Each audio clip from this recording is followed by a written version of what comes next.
Good afternoon, Pine class. It's story time, and we're on to chapter 5 of Danny the Champion of the World. This again is another long chapter, so I'll read half today and half tomorrow. And chapter 5 is called The Secret Methods. All the best ways of poaching pheasants were discovered by my old dad, my father said. My old dad studied poaching the way a scientist studies science. My father put my sandwiches on a plate and brought them over to my bunk. I put the plate on my lap and started eating. I was ravenous. Do you know my old dad actually used to keep a flock of prime roosters in the backyard just to practice on, my father said. A rooster is very much like a pheasant, you see. They are equally stupid and they like the same sorts of food. A rooster is tamer, that's all. So whenever my dad thought up a new method of catching pheasants, he tried it out on a rooster first to see if it worked. What are the best ways? I asked. My father laid a half-eaten sandwich on the edge of the sink and gazed at me in silence for about 20 seconds.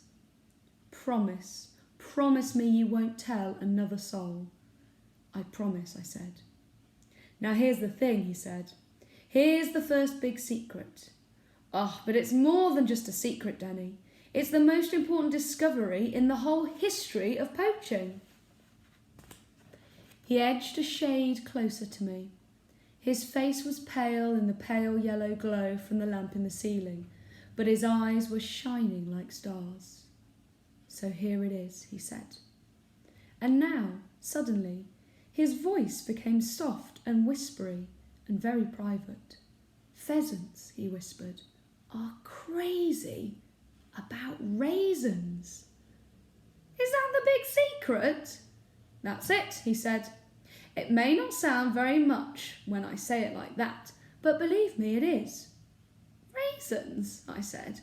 Just ordinary raisins. It's like a mania with them. You throw a few raisins into a bunch of pheasants and they'll start fighting each other to get at them. My dad discovered that 40 years ago, just as he discovered these other things I'm about to describe to you. My father paused and glanced over his shoulder as though to make sure there was nobody at the door of the caravan listening. Method number 1, he said softly, is known as the horsehair stopper.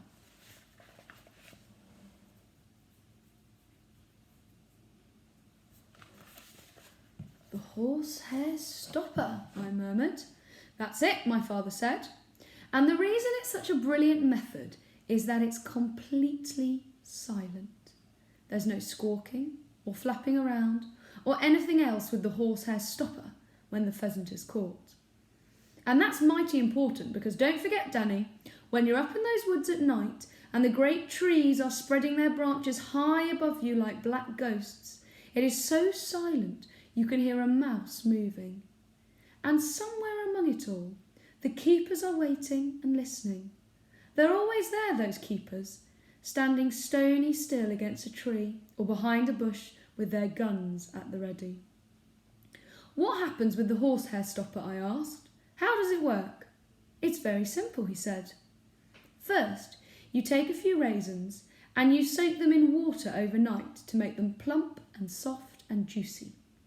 Then you get a bit of stiff horsehair and you cut it up into 1/2-inch lengths. Horsehair, I said. Where do you get horsehair? You pull it out of a horse's tail, of course. That's not difficult, as long as you stand to one side when you're doing it so you don't get kicked. Go on, I said. So you cut the horsehair up into 1/2-inch lengths. Then you push one of these lengths through the middle of the raisin, so there's just a tiny bit of horsehair sticking out on each side. That's all you'll do. You're now ready to catch a pheasant. If you want to catch more than one, you prepare more raisins. Then, when evening comes, you creep up into the woods, making sure you get there before the pheasants have gone up into the trees to roost. Then you scatter the raisins, and soon along comes a pheasant and gobbles it up. But what happens then? I asked. Here's what my dad discovered, he said. First of all, The horsehair makes the raisin stick in the pheasant's throat. It doesn't hurt him. It simply stays there and tickles. It's rather like having a crumb stuck in your own throat. But after that, believe it or not, the pheasant never moves his feet again. He becomes absolutely rooted to the spot, and he stands there pumping his silly neck up and down just like a piston. And all you've got to do is nip out quickly from the place where you're hiding and pick him up. Is that really true, Dad? I swear it, my father said. Once a pheasant's had the horsehair stopper, you can turn a hose pipe on him and he won't move. It's just one of those unexplainable little things. But it takes a genius to discover it.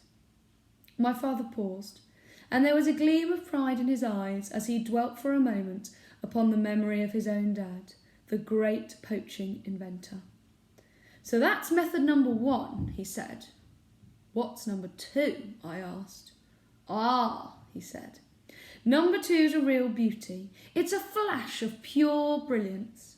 I can even remember the day it was invented. I was just about the same age as you are now, and it was a Sunday morning, and my dad comes into the kitchen holding a huge white rooster in his hands. I think I've got it, he says. There's a little smile on his face and a shine of glory in his eyes, and he comes in very soft and quick and puts the bird down right in the middle of the kitchen table. By golly, he says, I've got a good one this time. A good what? Mum says, looking up from the sink. Horace, take that filthy bird off my table.